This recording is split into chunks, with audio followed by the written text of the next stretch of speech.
दो किरदार हमने देखे, एक तो मॉडर्न है, एक राम के किरदार में आपकी फिजिक बहुत अच्छी लग रही है। थोड़ा सा बताइए हमारी ऑडियंस को, आपने फिजिक पे कितनी मेहनत की है, क्या तैयारियां करनी पड़ी इस किरदार में? एक मैं ही तो हूँ जो फिजिक पे मेहनत करता हूँ। सॉरी, कंट्रोवर्सी नहीं है ये एक्चुअली।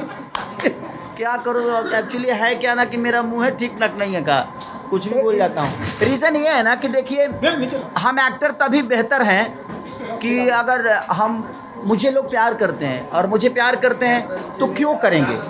अगर मैं भी एक आम इंसान की तरह ये चीज़ों को रखूँ, अपने बॉडी, अपने चाल को, अपने रहन सहन को, अपने हर चीज़ को, तो मैं अलग नहीं हूँ और मैं उनसे अलग नहीं हूँ। लेकिन मैं अलग करूँगा तो ही अपने आप को दुनिया भी अलग करेगी।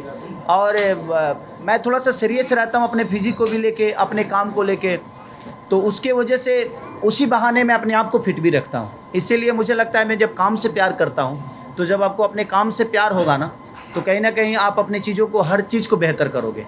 इसीलिए हो सकता है कि आपको मेरी फिजिक अच्छी लगी हो। दिल से थैंक यू।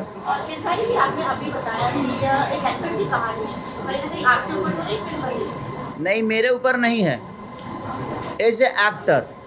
इसमें समझ लीजिए कि एक राम का एज ए एक्टर किरदार किया है आदमी, लेकिन वो राम है नहीं, बल्कि वो एक एक्टर है, राजा है, और दुनिया राम मान लेती है। और उसी मानने में उसको कितनी प्रॉब्लम होती है, ये जब आप सिनेमा देखेंगे तो पता चलेगा कि एक्टर की ज़िंदगी, अगर आप उसको आस्था में लोग मान लिए, तो फिर लोग समझते हैं कि ये राम है तो ये पान नहीं खाएगा, ये राम है तो ये इसको भाई वो नहीं खाना है, वो नहीं खाना है, ये नहीं कर सकता, ये नहीं कर सकता। तो उसमें क्या एज ए इंसान की ज़िंदगी जो होती है ना, वो बड़ी डिस्टर्ब हो जाती है। उसी बेस पे एक कहानी है कि एक एक्टर की ज़िंदगी में क्या क्या नहीं होता है, और जब लोग उससे जुड़ जाते हैं तो जुड़ने के बाद वो उसकी मुसीबत और बढ़ती है। क्या राम का किरदार करने वाले रामायण में अरुण गोविल की कहानी है ये? आप कह सकते हैं क्योंकि उनके साथ भी, उनसे ही इंस्पायर होकर ये कहानी बनाई गई है कि उनके भी जीवन में उछल कूद हुआ था जब उन्होंने एक सिगरेट पी ली थी। तो उसी के बेस पे हम लोगों ने इस कहानी को कहीं ना कहीं पिरोया है।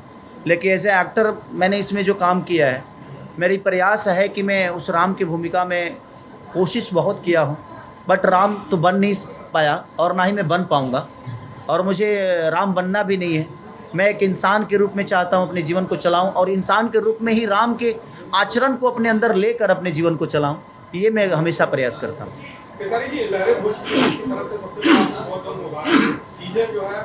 रिलीज होते ही हिट हो गई पूरी पिक्चर, इसमें कोई दो राय नहीं है। मुबारकबाद इसके लिए आपकी पूरी टीम को। मैं ये जानना चाहता हूँ कि इसमें अलग अलग किरदार शेड, जैसा कि आपने कहा कि एक आर्टिस्ट के ऊपर डिफरेंट पूरा किरदार है, तो किस तरह की तैयारी आपने अलग अलग किरदारों के लिए की, उसके बारे में? हाँ, देखिए, एक लोहा ही है जो गन भी बना, लोहा से गन भी बनता है, गोली भी बनती है, चाकू भी बनता है, दुनिया का हर वो तेजदार हथियार बनता है। तो समझ लीजिए कि हमारा किरदार लोहा है, एक सरिया है।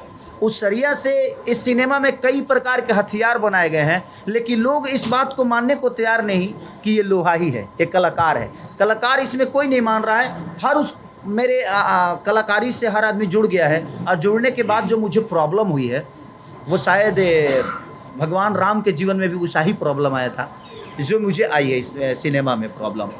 और मुझे मज़ा आया इस सिनेमा को करने के बाद, क्योंकि मुझे लगा कि मेरे जीवन की इससे बड़ा रोल अब मुझे पता नहीं मिल पाएगा कि नहीं मिल पाएगा। मैं जानना चाहूँगा, रिलीज किया गया ये बच्चन साहब का आइकॉनिक सॉन्ग है, और जब ये रिलीज हुआ था तो काफ़ी हिट हुआ था। बच्चन साहब, क्या इस गाने की शूटिंग के लिए आपने तैयारी की, उनके स्टेप देखे या फिर कुछ और? नहीं, देखिए, बच्चन साहब को कौन देखना नहीं चाहेगा, बट वो बहुत साल, मुझे लगता है कि मेरे जन्म से पहले की ये गाने होंगे, तो मैंने उन चीज़ों को देखा नहीं। बट हम लोगों ने नए तरीके से कोशिश की है। उनको कॉपी करना आसान काम नहीं है कि मैं बच्चन साहब को कॉपी करूं, वो आसान काम नहीं है, बहुत मुश्किल काम है। बट खेसारी क्या है, वो मैं कोशिश किया हूं कि दुनिया को बताऊं कि मैं ये हूं। बच्चन साहब अलग, वो ईश्वर हैं, तो ईश्वर को कॉपी करना बड़ा असंभव बात है। बट हम प्रयास किए हैं कि मैं खेसारी हूं, तो लोग मुझे खेसारी के रूप में ही देखें। जैसे कि आपने राम का किरदार निभाया, आपने कहा कि अरुण गोविल जी को लोग ऐसे रिलेट करते थे। आपने भी बहुत सारे हिट किरदार निभाए हैं, क्या आपके साथ ऐसा कभी हुआ है कि किरदार के साथ लोग कनेक्ट करने लगे, फैंस वो नाम से बुलाने लगे आपको? अगर उस बारे में ऐसी कोई मेमोरी शेयर करना चाहते आपको बताना चाहता हूँ कि मेरा ओरिजिनल नाम शत्रुघ्न है, सबको पता होगा, बट लोगों ने ही मेरा नाम खेसारी रखा है। और लोगों के रखने के बाद ये पहला ऐसा मेरे जीवन में ऐसा चीज़ आया, जैसे दिनेश भैया के साथ हुआ निरहुआ। तो बहुत कम ऐसे कलाकार हैं आपके जीवन में, और बहुत कम ऐसे कलाकार हैं कि उनके नाम से नहीं बल्कि लोगों ने जो दिया उसी नाम से दुनिया ने उनको जाना। तो ये मेरे जीवन का तो सबसे बड़ा मेरा नाम ही दुनिया का दिया हुआ है। अब इससे बड़ा मेरे लिए उपहार दुनिया से क्या हो सकती है। और पराग सर, सिर्फ आप निर्माता भी हैं, दिग्दर्शक भी, क्या कारण बना कि आप निर्माता हो, क्या भोजपुरी बदलना चाह रहे हैं और ये राजा राम को लेके आप खेसारी जी को लेके बना रहे हैं? देखिए, भोजपुरी में एक बड़े कैनवास की बहुत ज़रूरत थी, और एक बड़े कैनवास को हमेशा एक बड़ा हीरो, एक बड़ा सुपरस्टार चाहिए होता है। तो खेसारी जी से हमेशा डिस्कशन करते थे हम लोगों ने, जैसे कि हम लोग के एक बड़े कैनवास की जो शुरुआत भोजपुरी से हुई, जो थी संघर्ष 2। संघर्ष 2 के बाद में बतौर निर्देशक प्रोड्यूसर्स के साथ में काम करना कि अरे अब तो पराग पाटिल बड़ी कैनवास की सिनेमा बना रहा है, तो अब अगर इसको साइन करेंगे तो बड़ा कैनवास हो जाएगा। तो वही मैं खेसारी जी से तब डिस्कस किया, तो खेसारी जी ने मुझको ये मौका दिया कि पराग तुम ही प्रोड्यूसर बनो। और कहीं ना कहीं इस फिल्म से, राजा राम से KKR 27 भी जुड़ा हुआ है। तो वही जैसे खेसारी जी ने पहले कहा कि धन बाकी है, तो मैं ये कह सकता हूँ कि तन मन और धन से ये मेरे साथ है। तो यही कहना चाहूँगा कि राजा राम एक जो किरदार है खेसारी जी का, तो जैसे एक रियल लाइफ में ये सुपरस्टार है, वैसे रियल लाइफ में भी एक सुपरस्टार की भूमिका कर रहे हैं। और जब रियल लाइफ में एक सुपरस्टार, एक हीरो की भूमिका में एक सिनेमा में नज़र आता है, तो एक डिफरेंट किरदार उसको करने पड़ते हैं। जब किरदार कोई माइथो या हमारे हिस्ट्री से जुड़ा हुआ एक अहम किरदार उसके साथ में उसको जब निभाने की जब ज़रूरत पड़ती है, तो जैसे इन्होंने कहा कि इनका नाम था शत्रुघ्न, और इन लोगों ने इनको केसारी के नाम से बुलाना शुरू कर दिया। तो वही बात है कि एक माइथो इमेज से एक सुपरस्टार को निकलकर वापस अपने आप को सुपरस्टार प्रूव करना होता है, वही है राजा राम।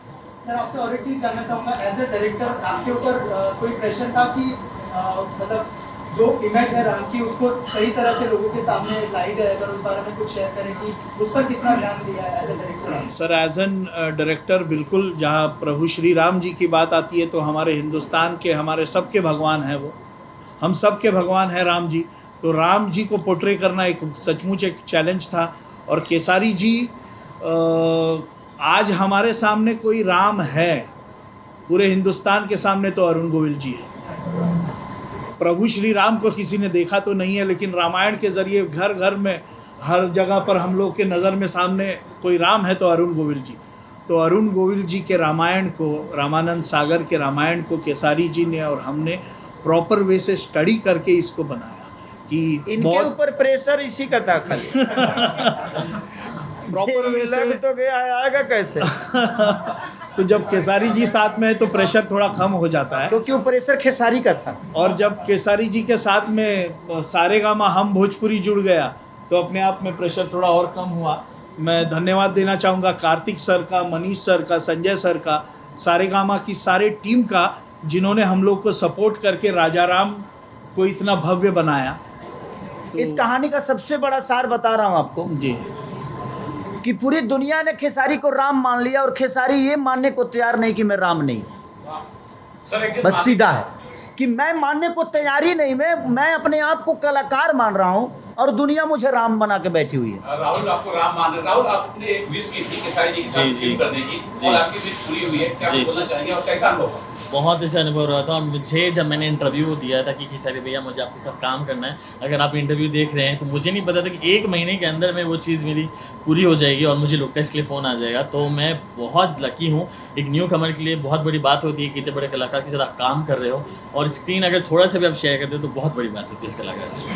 केसारी जी, आपने राम जी का किरदार दिखाया है, कुछ बदलाव आपने अपने जीवन में लाया है? जैसे कि हिंदी में, बॉलीवुड में रामायण बन गई है, रणबीर कपूर जी ने नॉनवेज छोड़ दिया है, आपने राम जी का किरदार निभाया, आपने क्या बदलाव लाया? सेट पर सच पूछिए तो हम राम कहियो नहीं बन पाएंगे। हम राम के विचारधारा को अपने अंदर लेके हमेशा रहें, क्योंकि मैं रामायण महाभारत को गाया भी हूँ, तो ये मुझे पता है कि सम्मान कैसे बड़ों का किया जाता है, आदर कैसे किया जाता है, एक माँ का सम्मान, एक पत्नी का सम्मान, कि राम से बढ़कर प्रेम किसी का हो ही नहीं सकता है। कि एक पत्नी के लिए वो रावण से लड़ जाते हैं, विदाउट सेना, विदाउट चीज़ें, निर्बल को बल दे दिए। राम अयोध्या के लिए कितने ज़रूरी थे ये मायने नहीं रखता है, बट सबरी के लिए बहुत ज़रूरी थे। वो अयोध्या के लिए वो कुछ नहीं थे, बट सबरी के लिए बहुत कुछ थे। तो आपकी अहमियत दुनिया के लिए हो, वो आपका सबसे बड़ा जीत है। और राम की तरह मैं क्या बोला कि राम की तरह जीना बहुत कष्टदायक है एक पारिवारिक ज़िंदगी में। और मैं कोशिश करता हूँ कि जिस तरह राम ने अपने माँ बाप को सम्मान दिया, जिस तरह समाज को सम्मान दिया, जिस तरह अपने पत्नी को सम्मान दिया, वो सारी चीज़ें अपने अंदर उतारने की मैं कोशिश करता हूँ। और कुछ हद तक मैं कामयाब भी हूँ उस चीज़ों में। तो बड़ा बदलाव यही है कि राम की तरह ऐसा थोड़ी है। हाँ, नॉनवेज खाना तो मैं भी छोड़ ही दिया, और मुझे भी लगता है जो अब सेट पे भी हम लोग सेट पे भी मुझे लगता है कि नॉनवेज पूरे राजा राम के सेट पे कभी नॉनवेज नहीं बना। चाहे इसके जब हम गाना शूट किए तब भी, अच्छा कभी भी पूरे क्रू मेंबर ने नॉनवेज नहीं खाया। और हमने प्रयास की कि हद तक अगर हम आस्था से जुड़ के कोई काम कर रहे हैं तो हमें आस्था की तरह अपने आप को भी बना के रखना पड़ेगा। तो यही विषय था। और अब लोगों को कितना, मैं सीधा ही बताया ना कि दुनिया ने हमें राम मान लिया, लेकिन मैं ये मानने को तैयार नहीं कि मैं राम हूँ। इस कहानी का सबसे बड़ा सार यही है कि एक कलाकार बोल रहा है कि मैं कलाकार हूँ, दुनिया बोल रही नहीं तू राम है। अब उसी में गाड़ी फंसती है, उसी में क्या क्या नहीं होता है। इस आदमी को लोगों का कच्छा तक धोना पड़ता है। ऐसी सिचुएशन इस कहानी में आ गई है। तो वही विषय है कि एक कलाकार बोल रहा है कि मैं कलाकार हूँ और दुनिया बोल रही नहीं तू राम है, और उसमें फंसता है। और हमारी ज़िंदगी कितने उछल पुछल होती है, और लास्ट में इसको मानना पड़ता है कि नहीं, उससे बढ़कर किरदार नहीं हो सकता। कार्तिक सर, एक बड़े कैनवास का सॉन्ग आ रहा है, क्या कुछ बोलना चाहते हैं? भाई हमारा तो सौभाग्य हम इस फिल्म के साथ एसोसिएटेड हैं। खेसारी जी के साथ हमने तकरीबन 50 गाने किए Khesari ji over the last few years. उनके हमारे सबसे बड़े गाने खेसारी जी की कंट्रीब्यूशन से हुए हैं। कुछ गाने 450 मिलियन 500 मिलियन भी क्रॉस किए। सो जब ये अपॉर्चुनिटी आई राग जी के थ्रू, तो वी वर वेरी एक्साइटेड। तो इस फिल्म में 11 गाने और 11 के 11 सुपर हिट हुए। ये तो रही बात एल्बम की, लेकिन ये गाना तो बहुत आइकॉनिक गाना है जो इन्होंने गाया, जिस तरह से उन्होंने उसको निभाया। I think it's commendable, it's wonderfully. Sir, music के अलावा क्या पराग पाटिल और आपके साइड सर को लेकर कोई फिल्म बना दी क्या, योजना बना रहे हैं आप? होगा तो ये अभी तो पहली फिल्म के साथ हमारी पार्टनरशिप है एसोसिएशन म्यूजिक लेवल के तौर पे। आगे आके और भी करेंगे, 100% करेंगे। आपका साथ रहा तो बिल्कुल करेंगे।